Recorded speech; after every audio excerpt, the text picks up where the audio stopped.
कोई अतिशयोक्ति नहीं, व्यास जी के चित्त में आया, जिनकी वाणी सुनकर के मैं ओरछा से चला आया। अब हैं तो विद्वान ही ना पूर्व के, तो थोड़ी बहुत स्थिति तो जान ही सकती ना मन की। मन में ऐसा भाव आया, थोड़ा परीक्षण तो करूं। हरिराम, ये हितरवंश महाप्रभु जी का भजन है कैसा, जिनको हम अपना गुरु बनाने जा रहे हैं उनका परीक्षण तो करें। वैसे ये होना नहीं चाहिए स्वभाव, कभी गुरु का परीक्षण मत करो। पर व्यास जी तो पूर्व के विद्वान हैं, इसलिए स्वभाव से मारे परीक्षा लेने लगे। और परीक्षा कैसे लेने लगे? मुझे तो अभी दर्शन करना है, मेरे पास समय नहीं है, मुझे तो अभी मिलना है। मैं इतनी दूर ओरछा से चल के आया हूं, अब मुझसे प्रतीक्षा नहीं हो रही, मुझे तो अभी मिलना है। सेवकों ने जाकर के महाप्रभु जी से कहा, बोले एक हरिराम व्यास जी करके आए हैं, नाम तो सबने सुना ही था, बहुत विद्वान हैं, और रुक नहीं रहे, कह रहे हैं मुझे तो अभी दर्शन करना है। व्यास जी प्रसाद बना रहे थे, राधा वल्लभ जी का बोले बुलाओ भीतर। महाप्रभु जी प्रसाद सिद्ध कर रहे थे, हरिराम व्यास जी गए। आहा, रूप देखते ही महाप्रभु जी का आधा प्रश्न तो भूल ही गए। महाप्रभु जी को ही निहारने लगे, पहले राधा वल्लभ जी में अटके, अब महाप्रभु जी में अटक गए। अब उन्हीं को देखने लगे। तो महाप्रभु जी ने कहा, विराजिए विराजिए विराजिए। कुछ सिद्ध कर रहे थे चूल्हे पे, तुरंत आपने वस्त्रों से पकड़ के चूल्हे पे से सामग्री नीचे धर दी और अग्नि को ठंडा कर दिया। व्यास जी प्रश्न तो भूल ही गए थे, लेकिन बोल आप ये भगवान, मैं आपकी सेवा में विक्षेप नहीं डालना चाहता था, ये आप क्या कर रहे हैं? आपने मेरी वजह से प्रसाद सिद्ध करना क्यों बंद कर दिया? आप प्रसाद बनाते रहिए ना, मेरी जिज्ञासाएं जो होंगी मैं पूछ लूंगा बैठ करके। महाप्रभु जी का इतना सुंदर उत्तर। महाप्रभु जी कहते हैं, व्यास जी तुम्हें ऐसा लगता है कि प्रसाद बनाना हाथों की क्रिया है। संसारी व्यक्ति के लिए भोजन बनाना हाथों की क्रिया हो सकती है, ठाकुर जी के लिए तो हाथों से प्रसाद नहीं, हृदय से बनता है। और यदि मेरा हृदय प्रसाद में लगा है तो तुम्हारे प्रश्नों का उत्तर मेरा हृदय कैसे देगा? मेरा हृदय एक समय पे एक ही काम कर सकता है, या तो तुम्हारे प्रश्नों के उत्तर दूंगा या फिर मैं प्रसाद बनाऊंगा। हाथों की क्रिया और हृदय की क्रिया ये भिन्न संसार में होती हैं, सेवा में तो ये सब एक हो जाते हैं। सेवा में दर्शन नेत्रों से नहीं होता, हृदय से होता है। कथा कानों से नहीं, हृदय से सुनी जाती है। नृत्य पैरों से नहीं, हृदय से किया जाता है। प्रसाद सिद्ध हाथों से नहीं, हृदय से किया जाता है। और हृदय जब सेवा में लगा है तो उस हृदय से तुम्हारी जिज्ञासा का उत्तर कैसे दूंगा? हृदय तो एक ही जगह लगेगा ना। ये हाथ की क्रिया नहीं है, ये हृदय की क्रिया। इसलिए एक समय पे एक काम, पहले तुम्हारी जिज्ञासा का उत्तर देंगे, फिर प्रसाद बनाएंगे। व्यास जी बोले, मेरी जिज्ञासा का समाधान हो गया, मैं समझ गया, मुझे यही पूछना था और यही मुझे पता चल गया। मैं अभी तक हृदय और शरीर की गतिविधियों को अलग समझता था। हृदय चाहता था कि वो वृंदावन आए, पर शरीर दिग्विजय प्राप्त करने में लगा हुआ था। हृदय को शांति नहीं मिल रही थी। और आपने आज वो सत्य बता दिया कि ये जो धन की प्राप्ति, ऐश्वर्य की प्राप्ति, ये सब प्राप्ति शरीर का धर्म है, हृदय का नहीं। हृदय का धर्म तो इनकी प्राप्ति। हरिराम व्यास जी तुरंत प्रणाम करके गए, बंधुओं ये हैं गुरु। आपकी जिज्ञासा का समाधान नहीं, उनकी गतिविधि आपका उत्तर दे दे। समझ रहे हैं बात को? उनकी सामान्य नित्य की क्रिया, उठना बैठना, चलना फिरना, लेटना, पढ़ना, बोलना, जो वो रोज ही करते हैं, उसी से ही आपके उत्तरों का समाधान मिल जाए, वो हैं गुरु। हरिराम महाप्रभु जी ने तो उत्तर दिया भी नहीं है, केवल एक क्रिया की और व्यास जी को उत्तर मिल गया। और गए जाकर के अपनी जितनी पोथियां लेके आए थे सब जाकर के जमुना जी में विसर्जित कर दी। और विसर्जित करके बोले अब रहेंगे वृंदावन में। आहा, बैठी रहूं कुंजन के कोने, श्याम राधे का गाऊं, किशोरी तोरे चरणन की रज पाऊं। अब तो श्री हरिराम व्यास जी वृंदावन में रहते हैं, कहीं नहीं जाते, किसी से नहीं मिलते, पूरे दिन केवल वृंदावन में निवास करते हैं। हरिराम व्यास जी का स्वभाव थोड़ा सा विनोदी स्वभाव था। कैसा स्वभाव? विनोदी मतलब थोड़े मजाक किया थे। तो कभी कभी सभा बैठती थी संत जनों की, तो हरिराम व्यास जी विनोद करते थे थोड़ा सा। तभी एक दिन सभा में सब संत जन बैठे थे, तभी वहां पर आगमन हुआ श्री गोपाल भट्ट गोस्वामी जी का। और श्री गोपाल भट्ट गोस्वामी सबको निमंत्रण देके गए, बोले भैया हमारे लाला को कल झूला उत्सव है, सब लोग आई हों। और प्राचीन काल में ऐसा होता था कि जैसे आजकल लोग किसी के यहाँ उत्सव में एक बात हमारी बहुत ध्यान से सुनिएगा, घर में ठाकुर जी की सेवा होना और विशिष्ट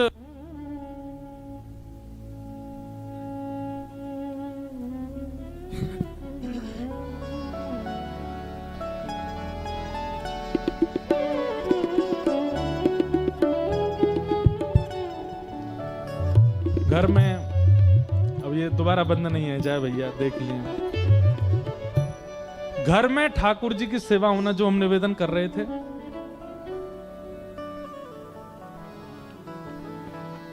श्री राधा राधा राधा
बोलो वृंदावन बिहारी लाल की जय। तुम निवेदन कर रहे थे घर में ठाकुर जी की सेवा होना और विशिष्ट उत्सव दिनों पर उनका उत्सव ना करना यह अपराध है। आप चाहे दुनिया के किसी कोने में रहें, आपके ठाकुर जी अगर घुमक्कड़ हैं हमारे लाल जी की तरह, सब जगह जाते आते रहते हैं, तो आपको ये व्यवस्था पहले से ही करके चलनी चाहिए कि वहां उनका वह उत्सव हो। हम एक दिन रत्नावती जी का चरित्र सुनाएंगे। उनके चरित्र में इस बात को प्रधान रूप से कहा गया कि ठाकुर जी का अगर कोई वैष्णव उत्सव नहीं करता है, ठाकुर जी उसके फिर नाराज हो जाते हैं, फिर पाषाण है आपके घर पर, ठाकुर जी नहीं है। ठाकुर जी तो वहां डोलते हैं जहां पे उनके उत्सव होते हैं।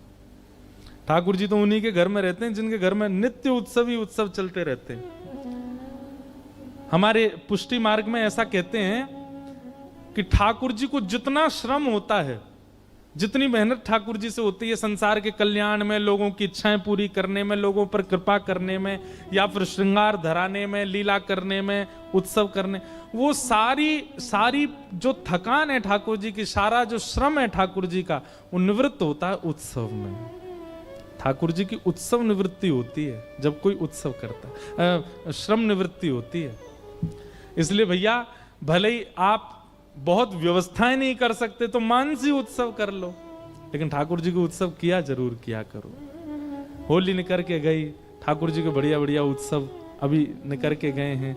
अब रामनवमी आएगी, उसके बाद में फिर ठाकुर जी के चंदन यात्रा आएगी, स्नान पूर्णिमा आएगी आदि। हम तो स्नान पूर्णिमा पे यमुना जी का प्रथम आगमन पृथ्वी पर होता है, एक स्थान है देहरादून के पास कटा पत्थर, वहां से जल लेके आते हैं यमुना जी का, ठाकुर जी का स्नान कराने के लिए। वृंदावन में जल ऐसा बचा नहीं, अब दिल्ली का सब गंदगी आती है, तो वहां जाते हैं, वहां से यमुना जी लेके आते हैं, फिर ठाकुर जी को बढ़िया स्नान कराते हैं। चंदन यात्रा के कम से कम 5-6 दिन पहले से ही पूरे घर के लोगों की एक ड्यूटी लगा दो, सब बैठ करके चंदन घिसो, खूब सारा, एक आध कटोरी चंदन नहीं होना चाहिए, खूब चंदन घिसो, केसर डाल के उसमें जल की जगह गुलाब जल का प्रयोग करो, खूब चंदन घिसो। चंदन घिस के फिर एक बढ़िया सूती कपड़े में लेके निचोड़ो, उसके ऐसे गोले गोले बन जाएंगे, उनकी बढ़िया बत्ती बना बना के ठाकुर जी गाल पे धराओ, अंग पे धराओ, उसी की पोशाक बना के पहनाओ, उसी का मुकुट धरा दो। इन सब उत्सवों को करने से ठाकुर जी राजी रहते हैं। फिर ठाकुर जी आपको छोड़ के नहीं जाते, ठाकुर जी को भी यूं रहती, यही घर में रहूंगा मैं, रोज बढ़िया बढ़िया बना खवावे, मुँह खूब आनंद करावे, झूला झुलावे, खूब डुलावे। तो कोई और बुलावे को भी तो ठाकुर जी नहीं जाएंगे, बोले मैं ना जाऊंगा, मैं तो यहीं रहूंगा। इसलिए उत्सव किया कीजिए। अगर आप उत्सव नहीं करते हैं ठाकुर जी का, तो आपके घर में ठीक है भावना से ठाकुर जी हैं, फिर वो ठाकुर जी प्रत्यक्ष नहीं बैठे वहां पे। उत्सव तो गोपाल भट्ट गोस्वामी जी बोले, भैया हमारे घर पर उत्सव है, सब लोग आओ। हरिराम व्यास जी को भी निमंत्रण दिया, बोले आप भी पधारिएगा। हरिराम व्यास जी बोले ठीक है हम भी आएंगे। हरिराम व्यास जी पहुंच गए। जैसे ही वहां पहुंचे तो वहां जाकर के व्यास जी ने देखा तो सब लोग बैठे, समाज कीर्तन हो रहा है और भीतर झूला झुला रहे हैं। तो हरिराम व्यास जी ऐसे ताक के देखने लगे, बोले झूला कौन को झुला रहे हो? तो गोपाल भट्ट गोस्वामी जी बोले हमारे शालिग्राम भगवान बैठे हैं ना भीतर, झूला में ही बैठे हैं। अच्छा मुझे दिखे ना, ने पुष्पमाला वगैरह ने थोड़ी दूर करो, थोड़ी दूर करके दिखाए, तब दिखे शालिग्राम जी बैठे हैं। हरिराम व्यास जी बोले वाह भैया बड़े अद्भुत ठाकुर जी गुलाब जामुन से, बहुत बढ़िया। अच्छा व्यास जी आप भी बहुत बढ़िया पदना करते हैं, सुनाइए कुछ। हम व्यास जी बोले हम क्या सुनाएंगे, ठीक है सब लोग गा रहे हैं, नहीं नहीं आप भी सुनाओ। हरिराम व्यास जी बोले ठीक है। मोह भट्टा कढ़ी में बोरे आन, बोले जगन लगायो चंदन, झूले रे झूले मेरे गंड की नंदन। कृपा में कैसे, अब व्यास जी तो गा के चले, विरह से थोड़ा विरह तो था उनके चित्त में, लेकिन आनंदित हो गए। लेकिन दूर खड़े गोपाल भट्ट गोस्वामी जी बोले अब गाओ। उस दिन तो कह गए भट्टा कढ़ी में बोरे, लो हो गए प्रकट। तो पहले तो व्याकुलता हुई थी गोपाल भट्ट गोस्वामी जी को, लेकिन अब व्याकुल हो गए कौन? हरिराम व्यास जी। और हरिराम व्यास जी रोने लगे और रोते रोते क्या बोले, रूप गोस्वामी को मिल गए, सनातन गोस्वामी को मिल गए, मधु पंडित को मिल गए, हमारे गुरुदेव हरिवंश महाप्रभु को मिल गए, और तो छोड़ो गोपाल भट्ट गोस्वामी जी के यहाँ इतने सुंदर रूप धारण करके आप प्रकट हो गए, मुझे कब मिलेंगे, अब मुझे कब मिलेंगे? यह विरह ही प्रकट करती है ठाकुर जी को। बंधुओं विरह रूपी मथनी से ही प्रकट होंगे वो। अब 2 दिन पहले तो गोपाल भट्ट जी व्याकुल थे, अब 2 दिन बाद हरिराम व्यास जी व्याकुल हो गए। आप सब पे कृपा कर रहे हो, मुझ पे कब करोगे, मुंह पे कृपा कब होएगी ठाकुर जी?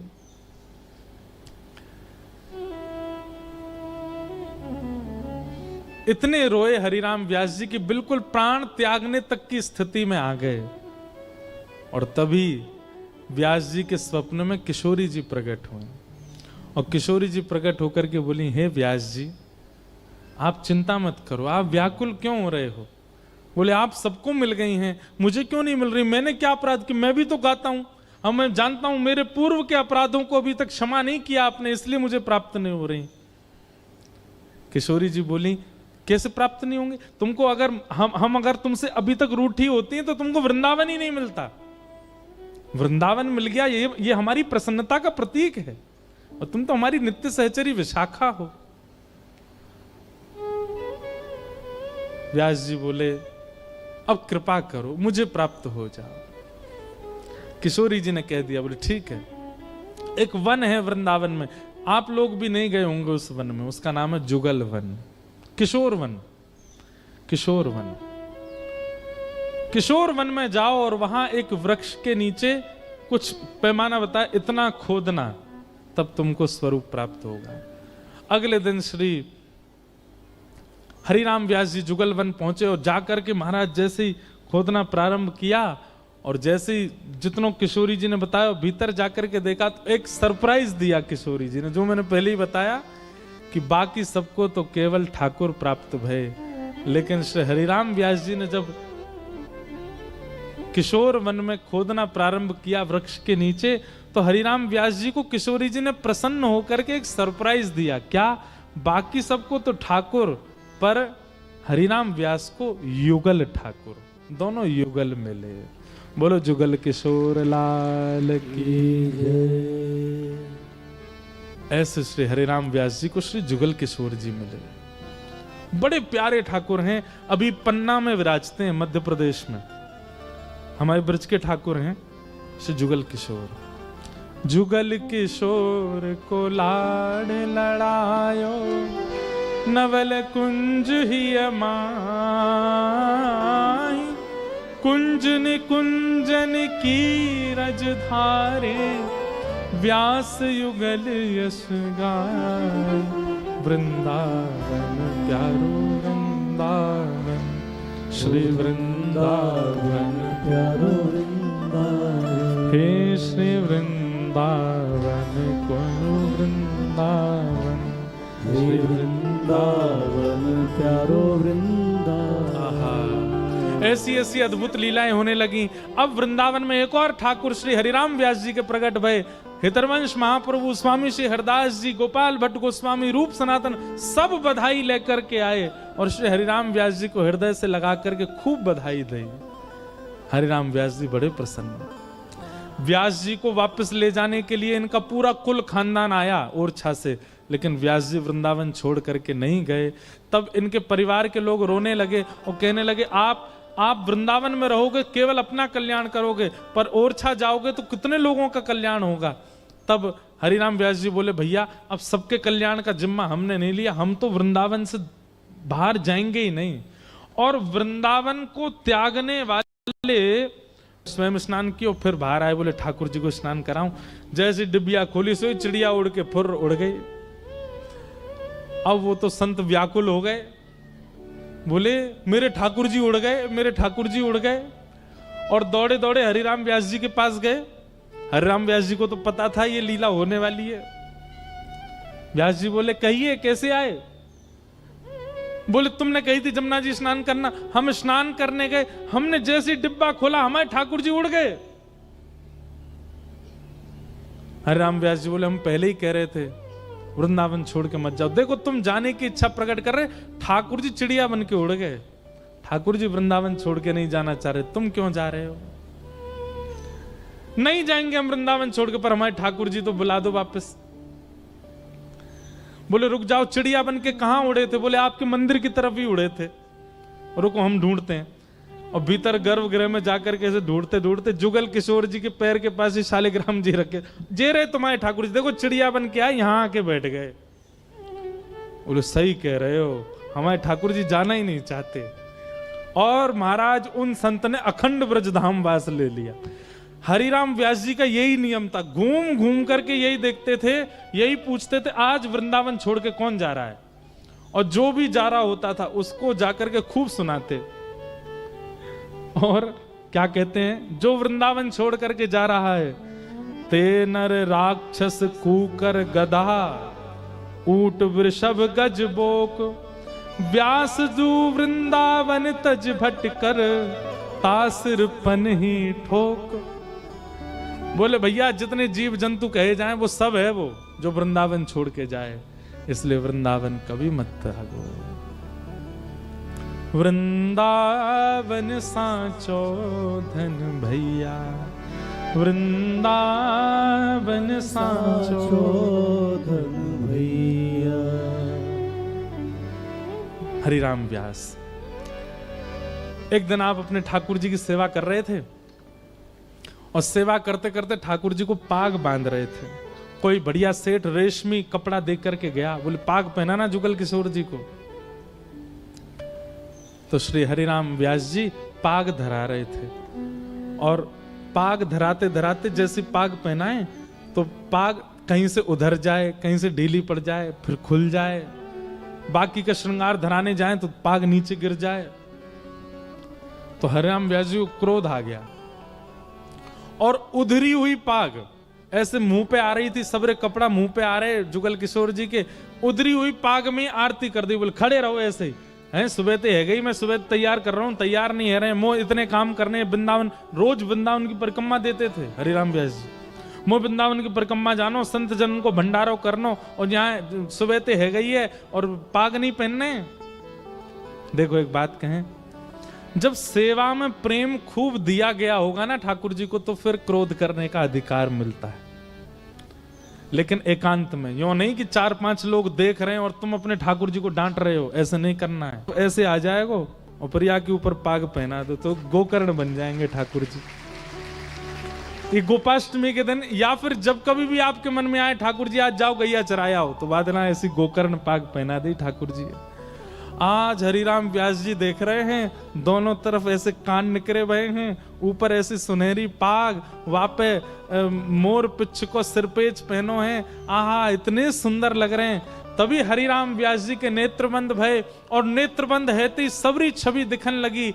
कहा छवि दिखी कि व्यास जी तो निकल के बाहर आ गए, बगल में बैठी किशोरी जी वे आई और ठाड़ी है गई। बोले परेशान करते रहो पूरे दिन आप व्यास है, बेचारो इतनी सेवा करे, इतना भोग बनावे और तुम पे ठाड़ो ना हो जाए, ये पाग उतार के धर दी, लाओ चलो मैं पहनाऊं।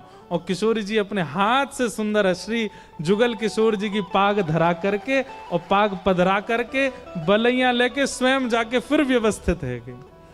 जुगल किशोर जी या छवि को दर्शन करके ना जाने कितने समय तक अचेत अवस्था में ही पड़े रहे।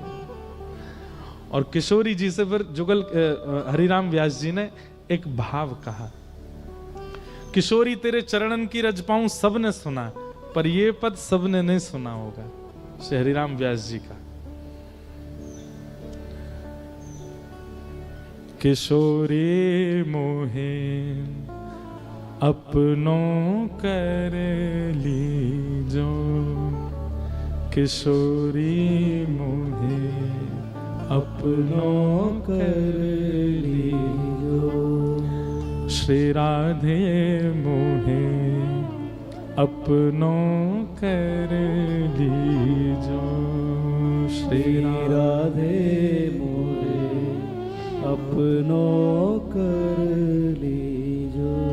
और आपको है कि मैं चाहूं कहा, आपसे और कछु ना चाहूं, केवल एक वस्तु कहा, और दिए कछु भावत नाही, और दिए कछु भावत नाही, और दिए कछु भावत नाही, और दिए कछु भावत नाही, श्री वृंदारज दीजय, श्री वृंदारज दीजय, वृंदावन रज दीजय, वृंदावन रज दीजय, किशोरी मोहे अपनों कर लीजय, किशोरी मोहे अपनों कर लीजय। और खग मृग पशु पंच पंछिया के पंछिया मर के खग मृग पशु पंछिया वन के मृग पशु पंछिया के चरण शरण रख ली शरण कर लीजिए।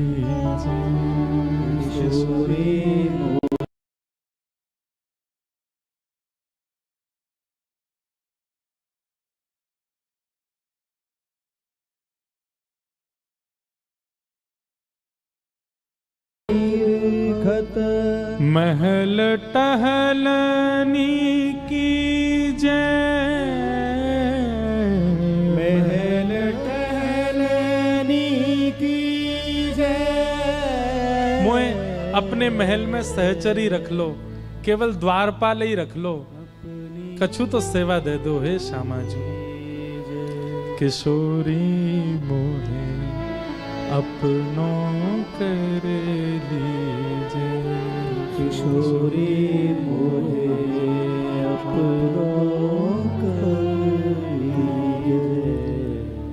हरिराम व्यास किशोरी जी के चरणन की बार बार बलि जावे। क्यों? अपराध तो मोते बने सेवा में, अपराध तो मोते बने भजन में, पर हमारी किशोरी जी सब जगह मेरी रक्षा कर लें, कछु अपराध ऐसो बनन नाय दें। एक दिन की घटना, श्री हरिराम व्यास जी अपने जुगल किशोर जी का श्रृंगार कर रहे थे और तभी कोई सेवक, तभी कोई दर्शनार्थी सुंदर स्वर्ण की वंशी देके गयो। हरिराम व्यास जी ने अपने जुगल किशोर जी को आज वह स्वर्ण की वंशी धराने को प्रयास कियो, परंतु ठाकुर जी के भुजा में इतना अवकाश नहीं है कि वो स्वर्ण की वंशी आ जाए।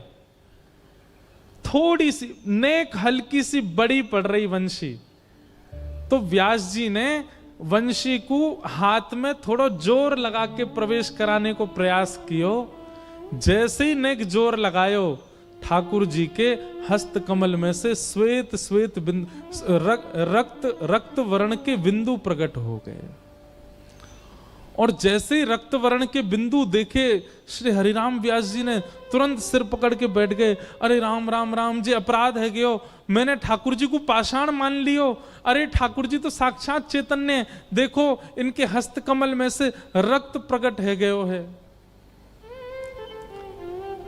ठाकुर जी को आकर के लेप लगा रहे, नेत्रों से अश्रु प्रवाह है रोए कि ठाकुर जी मुझे क्षमा कर दो, मैं आपके स्वरूप के प्रति मैंने पाषाण बुद्धि कैसे कर ली, मैंने क्यों हट किया आपके हस्त कमल में। और श्री हरिराम व्यास जी अपने पुत्र को लेकर के आए और बोले, आप अब सेवा तुम करोगे, मैं अपने आप को दंड दूंगा। बोले कैसो दंड दोगे पिताजी?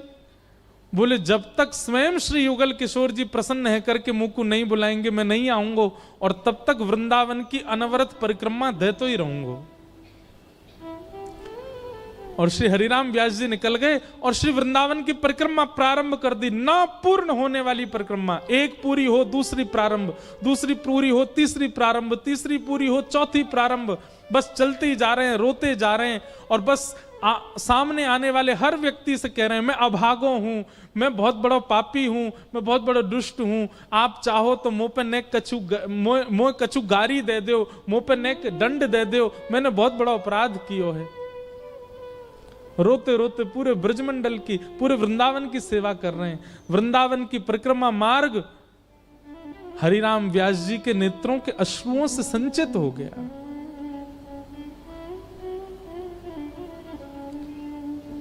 सब वैष्णव परिक्रमा नहीं कर रहे हैं, दोनों तरफ खड़े होकर के केवल व्यास जी की इस स्थिति को देख रहे हैं, अपने आप को दंड दे रहे हैं व्यास जी।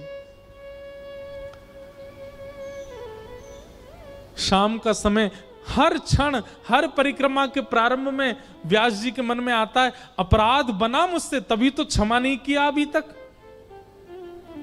मैं ऐसे करते करते पूरे ब्रजमंडल में या वृंदावन की रज में ही अपने तन को विलीन कर दूंगा, मैंने ऐसा अपराध किया है।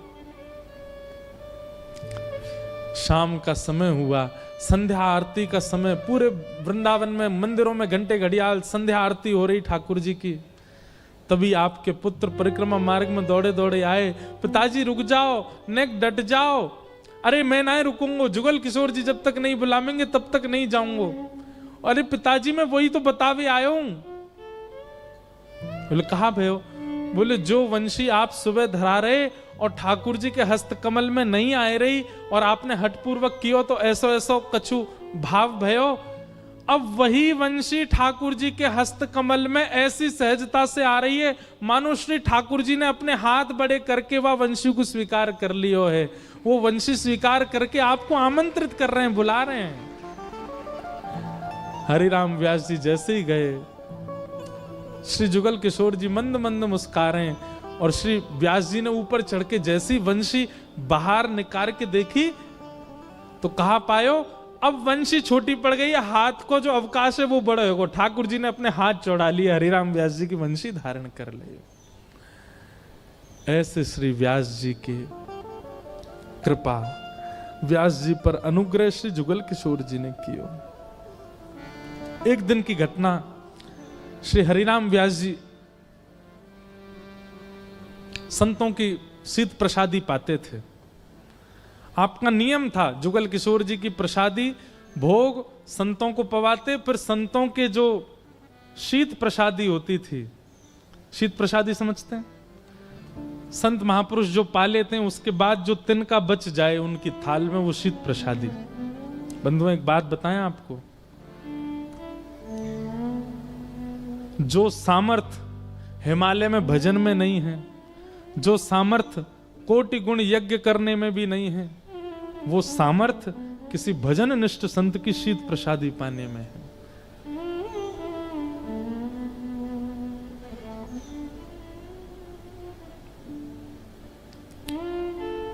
शीत प्रसादी की बड़ी महिमा है। सो हरिराम व्यास जी नित्य शीत प्रसादी पाते थे। जुगल किशोर जी का भोग लगता, भोग लगने के बाद जब सब संत पा लेते, उनकी पत्तल जहां पधराई जाती वहीं खड़े रहते और कहते पत्तल मेरे हाथ में दो, और वहां में तो सामग्री एक जगह इकट्ठी करते, फिर पत्तल को पधराते, एक तिनका भी नहीं छोड़ते उसमें। और वही शीत प्रसादी एकांत में बैठ करके, एक कुंज में बैठ करके श्री हरिराम व्यास जी पाते। जुगल किशोर जी को प्रसाद और फिर संतन के शीत प्रसाद, जुगल किशोर जी को प्रसाद संतन ने पाया और संतन को प्रसाद हरिराम व्यास ने पाया, ऐसे पाते थे। ऐसे ही नहीं श्री प्रियालाल जी कृपा करते हैं, बहुत प्रदान करना पड़ता है भक्ति मार्ग में। तो एक दिन हरिराम व्यास जी की एक संत ने परीक्षा ली। और कैसी परीक्षा? राजभोग का समय, श्री जुगल किशोर जी की थाली जा रही थी भोग लगने के लिए, तभी एक संत आए और संत आकर के बैठ गए और हरिराम व्यास जी से बोले हमको भूख लगी, जल्दी प्रसाद पवाओ। हरिराम व्यास जी बोले नहीं, रुक जाओ, जुगल किशोर जी को भोग लग रहा है, भोग के बाद जो प्रसादी होगी वो पा ली। संत तो क्रोधित हो गए, बोले कि हमें तो अभी पानो है, हम इतनी प्रतीक्षा नहीं करेंगे कि ठाकुर जी पामे वाके बाद हम पामेंगे, नहीं, हमको तो अभी पाना है, हम तब से भूखे प्यासे आए हैं, व्याकुल चित्त हमारा, अभी लाके दो। अब इतनी व्याकुलता करने लगे तो देखो ये एक वैष्णव स्वभाव है, वो अपराध बोध नहीं करता। हम आप सब लोग होते तो हम क्या कहते, बोले ये काय बात के संत, ठाकुर जी को भोग लगवाने ही वास्ते पहले मांग रहे हैं। पर श्री हरिराम व्यास जी बोले ठाकुर जी की कोई लीला होगी। भैया सुनो, जुगल किशोर जी की दूसरी रसोई बनेगी, जो थाली जुगल किशोर जी को जा रही है वही पधराओ, ठाकुर जी को भोग मत लगाओ, पहले इनको पवाओ। और सबसे कही जाओ जाकर के दूसरी रसोई सिद्ध करो, ठाकुर जी को दूसरा भोग बन जाएगा। संत आए, इनको पहले पवाओ। संत बोले निष्ठा तो है, जो ठाकुर जी का भोग रोक दिया लेकिन हमको पवा रहे।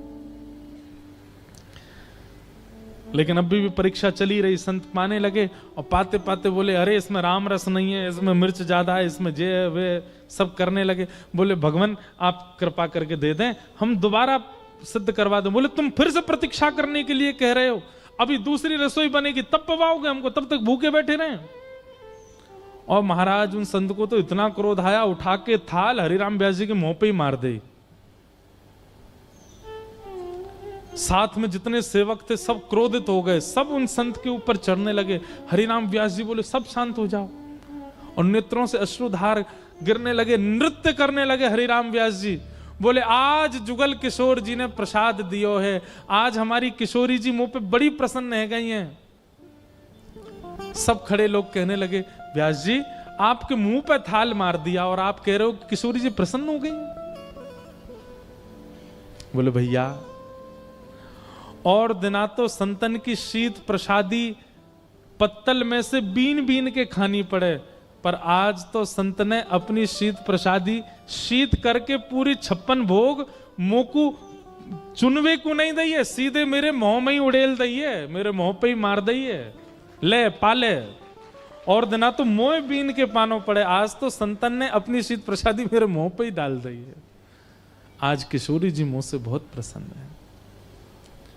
ऐसे श्री हरिराम व्यास, उनकी भजन भक्ति, उसमें ये जो दर्शन आप भाव का कर रहे हैं ना, ये भाव का दर्शन महादेव की कृपा है। और क्योंकि विशाखा सखी के अवतार, देखो एक बात तो हम मानते हैं कि कोई भी अगर भजन पथ पर खूब श्रेष्ठता को प्राप्त हो गया, श्रेष्ठता मतलब नाम शोहरत आदि में नहीं, भजन पथ पर खूब लंबा समय व्यतीत कर दिया, बिना भजन से च्युत हुए, बिना भजन छोड़े, पूरा जीवन भजन मार्ग में निकाल दिया, आप निश्चित मान लीजिएगा वो निकुंज की कोई सखी ही थी, तभी वह कर पाई।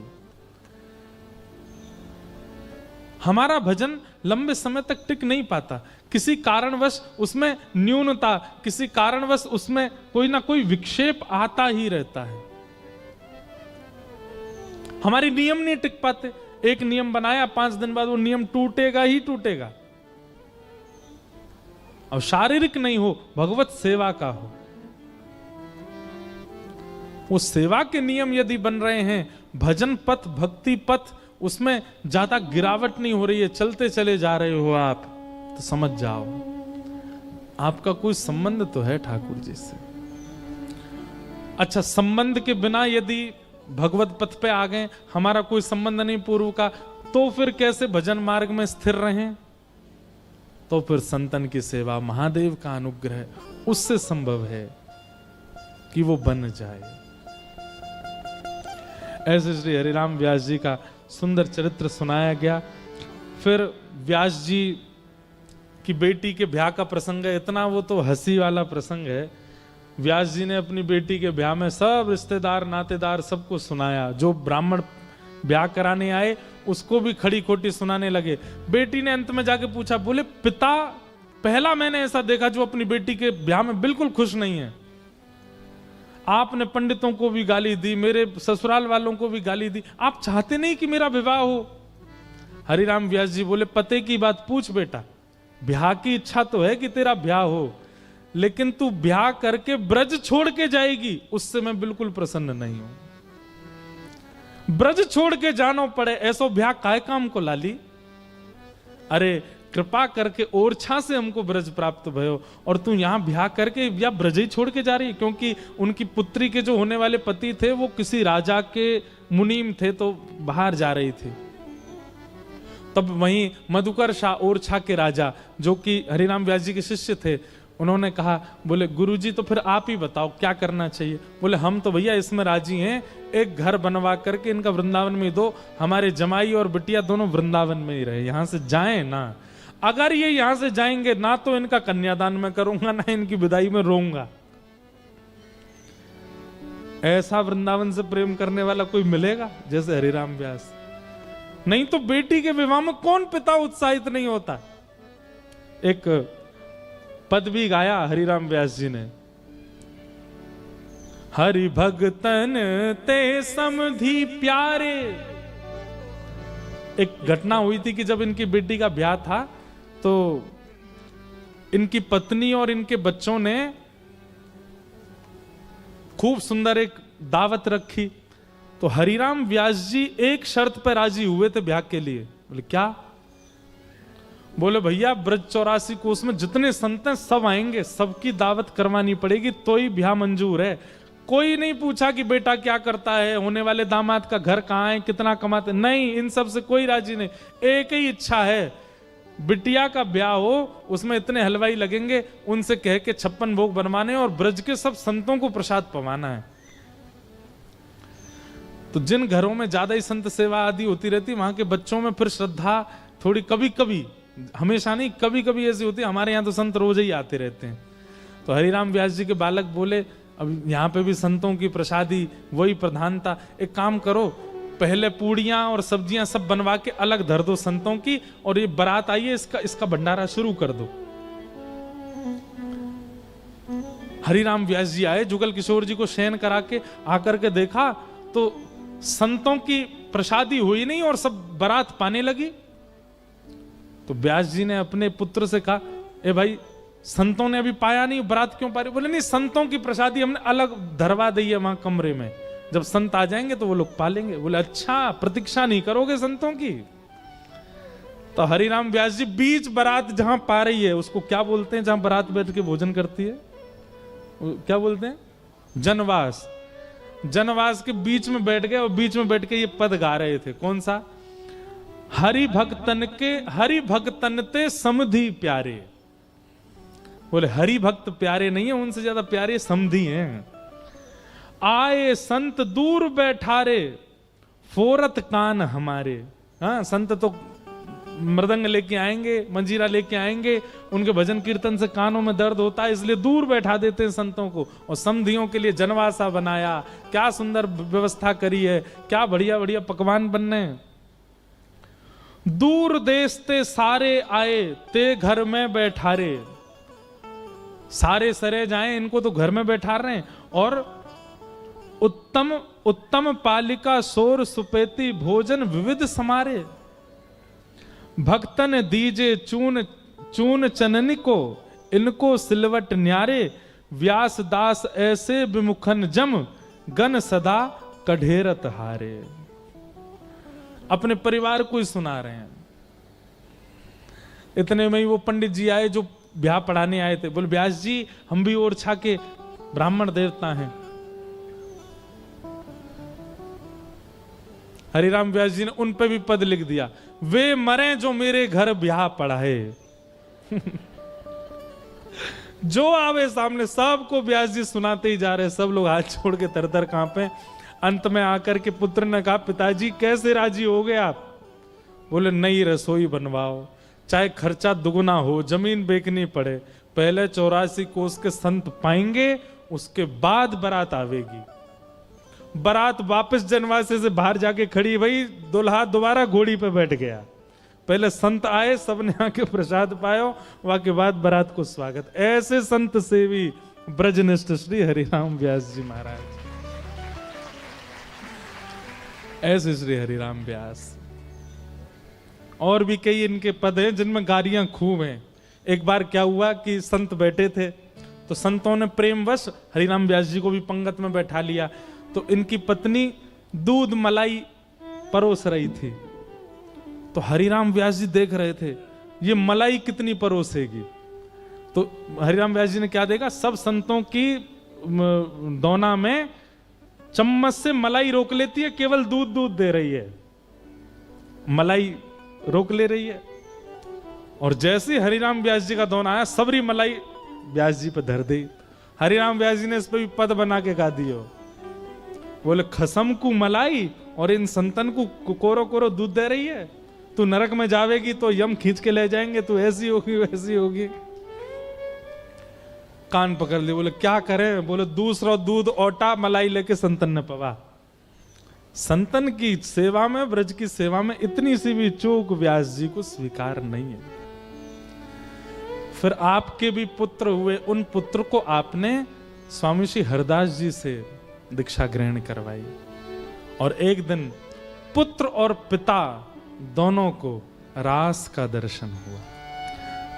श्री हमारे ब्रज में यमुनापल्ली पार मान सरोवर है ना, वहां मान सरोवर में एक दिन श्री व्यास जी को रास का दर्शन हुआ। कल भी रास हुआ था, आज भी रास, क्योंकि पूर्णिमा जी सामने ही बैठी है ना।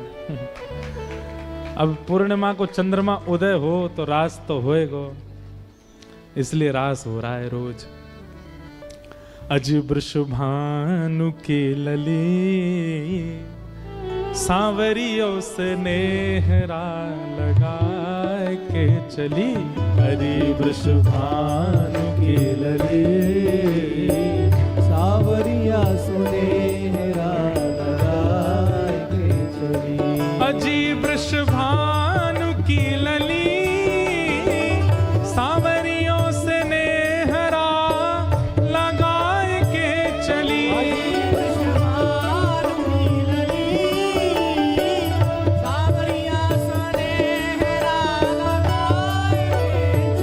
बहुत सुंदर हमारे ब्रज का भाव है, सब लोग प्रेम से गाना मेरे साथ। अजय वृषभानु के लले सांवरियों से नेहरा लगाए के चली। अजय वृषभानु के लले सावरिया सुनेहरा लगाए के चली। ओ अयो रे अहीर के तुम, रुको एफ करो इसको, हम बने नीचो पड़ रहा है, रुको अभी गाऊं ढंग से। अयो रे अहीर के तू हमरी गली,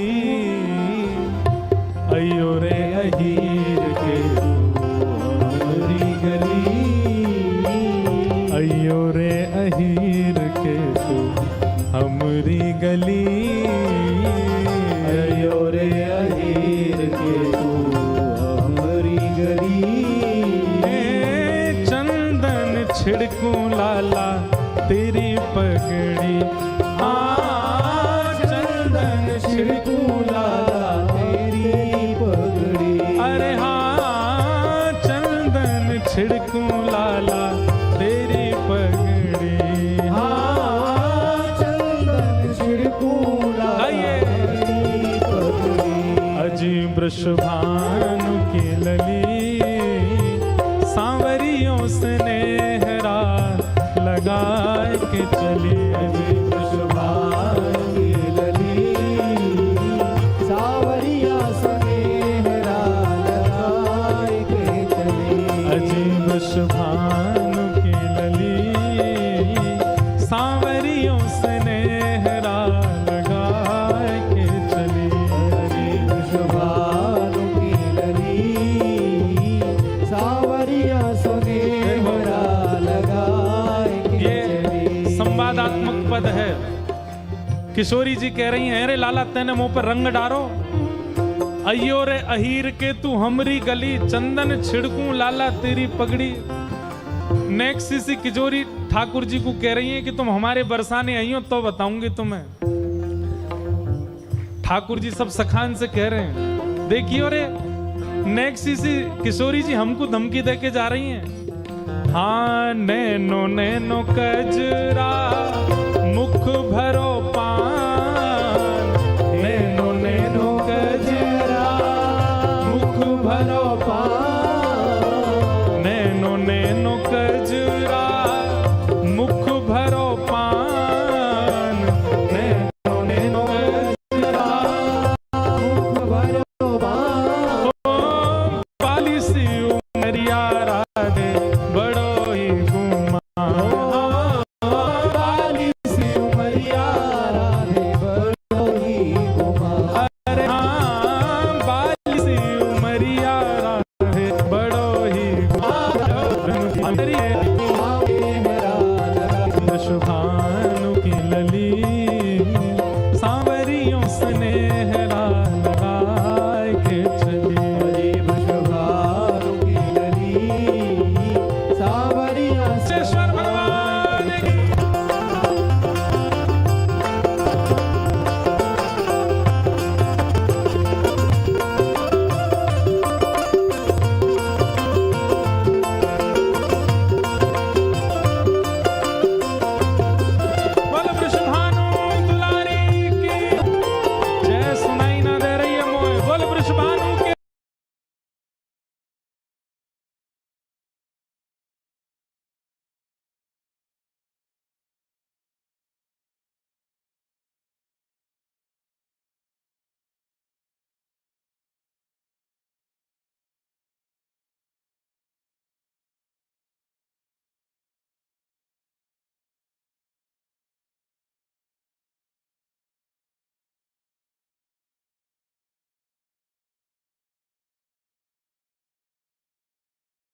की कुंज गलिन में रचो है रास। वृंदावन की कुंज गलिन में रचो है रास।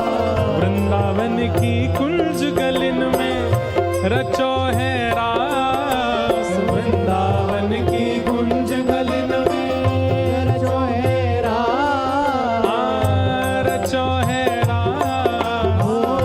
रचो है रास। सजो है रास। सजो है रास। ओ वृंदावन की कुंज गलिन में रचो है रास। वृंदावन की कुंज गलिन में रचो है रास। ओ या ही धुन गावे स्वामी कान्हर दास। आया ही गुण गावे स्वामी कान्हर दास। अरे हाँ या ही धुन गावे स्वामी कान्हर दास। आया ही गुण गावे स्वामी कान्हर दास। अजी वृषभानु की लली, भानु की लली, वृषभानु की लली। भानु की लली। ओ सांवरियों से नेहरा लगा के चली। हरि वृषभानु की लली। सावरिया सुनेहरा लगाए के चली। अजी वृषभानु की लली, सांवरियों से नेहरा लगा के चली। वृषभानु की लली। सावरिया सुनेहरा लगाए के चली। अजी वृषभानु की लली, सांवरियों से नेहरा लगा के चली। वृषभानु की लली।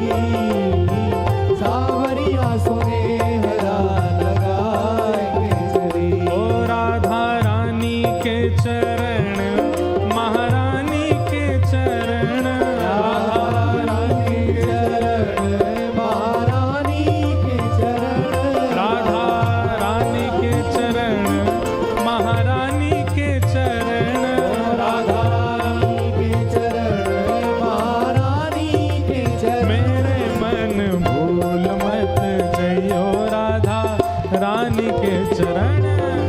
भूल मत जइयो राधा रानी के चरण। ओ मन भूल मत जइयो श्यामा प्यारी के चरण। मन भूल मत जइयो श्यामा रानी के चरण। ओ राधा रानी के चरण, श्यामा प्यारी के चरण। राधा रानी के चरण, श्यामा प्यारी के चरण। राधा रानी के चरण, महारानी के चरण। राधा रानी के चरण, महारानी के चरण। मेरे मन भूल मत जइयो राधा रानी के चरण। भूल मत जइयो राधा रानी के चरण। मन भूल मत जइयो राधा रानी के चरण। भूल मत जइयो राधा रानी के चरण। तेरे मन मत वारे छोड़ दुनिया के द्वारे। मन मत वारे छोड़ दुनिया के द्वारे। मेरे मन मत वारे छोड़ दुनिया के द्वारे।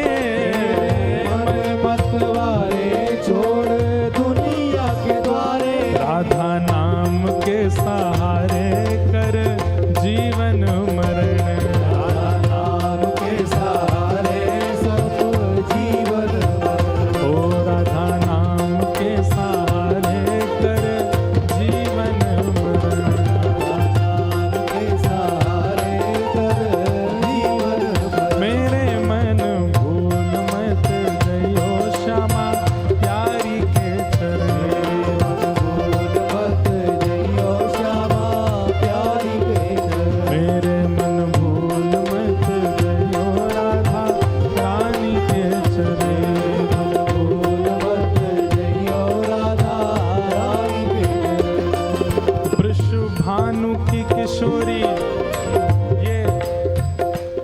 व्यास जी पर कृपा महादेव ने करी और महादेव जा पे कृपा करें, फिर वहां पे हमारी किशोरी जी रीझ जाएं।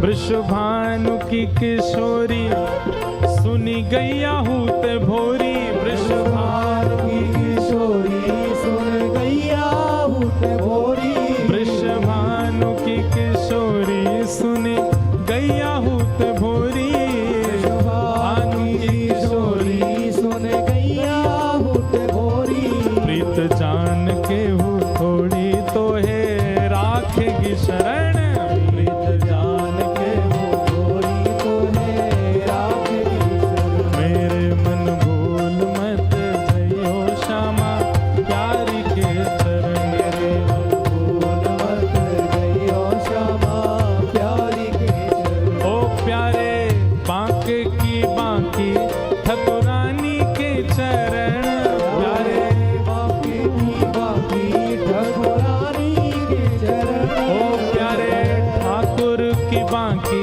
ठकुरानी के चरण, प्यारे ठाकुर की बाकी ठकुरानी के चरण, मेरे मन भूल मत जइयो राधा रानी के चरण, भूल मत जइयो राधा रानी के चरण, मेरे मन भूल मत जइयो राधा रानी के चरण, भूल मत जइयो राधा रानी के चरण, मेरे मन भूल मत जइयो राधा रानी के चरण, भूल मत जइयो राधा रानी के चरण, ओ जय राधे राधे, जय राधे राधे, श्री राधे राधे, राधे राधे, जय राधे राधे, जय राधे राधे, श्री राधे राधे, श्री राधे राधे, जय राधे राधे, जय राधे राधे, हरि व्यास प्यारी, जय राधे राधे, हरिदास दुलारी, जय राधे राधे, हरिवंश प्यारी, जय राधे राधे, हरिदास दुलारी, जय राधे राधे, हरिव्यास प्यारी, जय राधे राधे, बरसाने वारी, जय राधे राधे, कीरत सुत प्यारी, जय राधे राधे, जय राधे राधे, जय राधे राधे, जय राधे राधे, राधे राधे, श्री राधे राधे, राधे राधे, जय राधे राधे, राधे राधे, श्री राधे राधे, भुजा उठा के जय राधे राधे, श्री राधे राधे, जय राधे राधे, श्री राधे राधे, जय राधे राधे, श्री राधे राधे, जय राधे राधे, श्री राधे राधे, जय राधे राधे, श्री राधे राधे, जय राधे राधे, श्री राधे राधे, जय राधे राधे, श्री राधे राधे, जय राधे राधे, राधे राधे, राधे राधे, राधे राधे, राधे राधे, राधे राधे राधे, राधे राधे, राधे राधे, राधे राधे,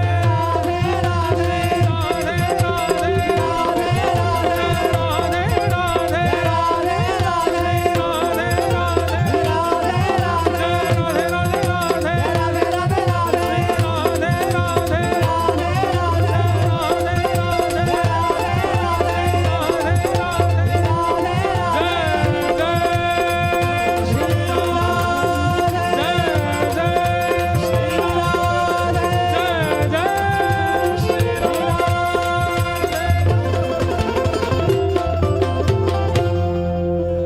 बांके ठाकुर की बांकी ठकुरानी के चरण, बांके ठाकुर की बाकी ठकुरानी के चरण, मन भूल मत जयो राधा रानी के चरण, मन भूल मत जइयो राधा रानी के चरण मन भूल मत जइयो श्यामा प्यारी के चरण मन भूल मत जइयो श्यामा प्यारी के चरण जुगल किशोर को लाड़ लड़ायो नवल कुंज ही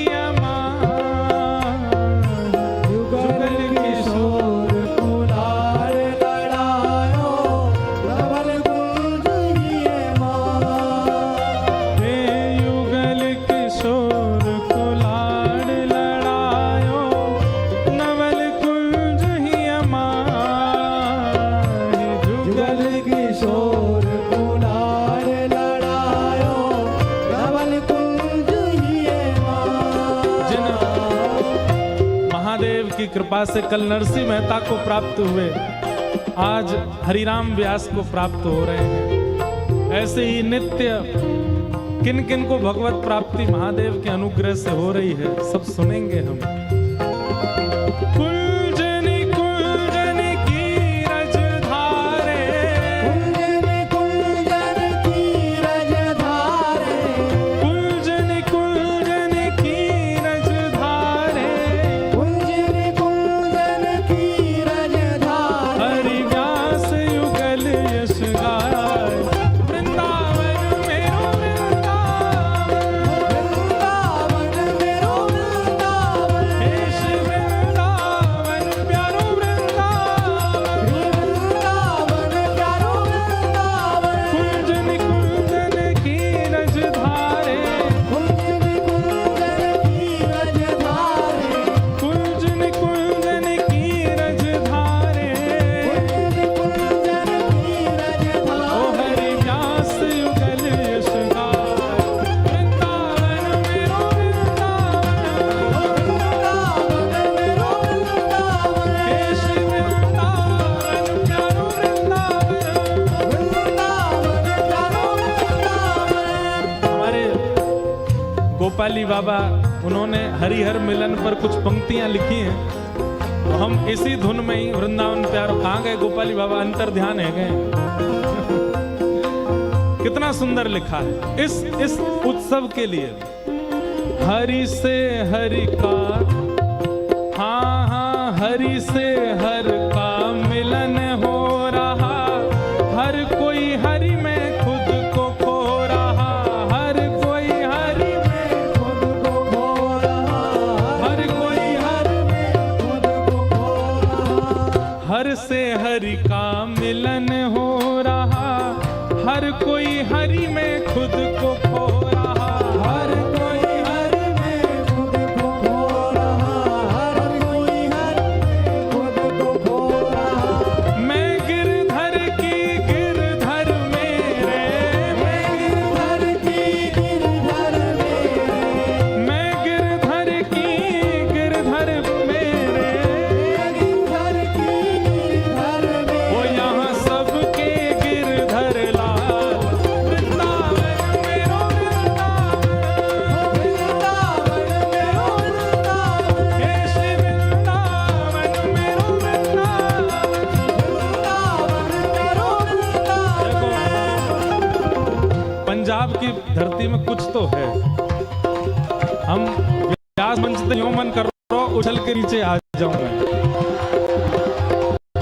मैं नहीं व्यास की परंपरा है हम नहीं आएंगे इनको ले जाओ ये जितने बैठे हैं हमारी जगह ये सारे ब्राह्मणन को खींच के लाओ ओ मैं गिरधर की गिरधर में मैं गिरधर की गिरधर मेरे मैं गिरधर की मैं गिरधर में मैं गिरधर और उसके बाद 3 बजे से कथा में यहाँ तो परसों पूरे दिन की छुट्टी रखनी पड़ेगी आपको सुबह लाल जी शाम को कथा यह आनंद करवावे वारो यह आनंद करवावे वारो हम सबको मिलवावे वारो हम सबको मिलवावे हे वारो हमारो गिरधर लाल वृंदावन मेरो वृंदावन वृंदावन मेरो वृंदावन हे श्री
बोलो जुगल किशोर लाल की जय।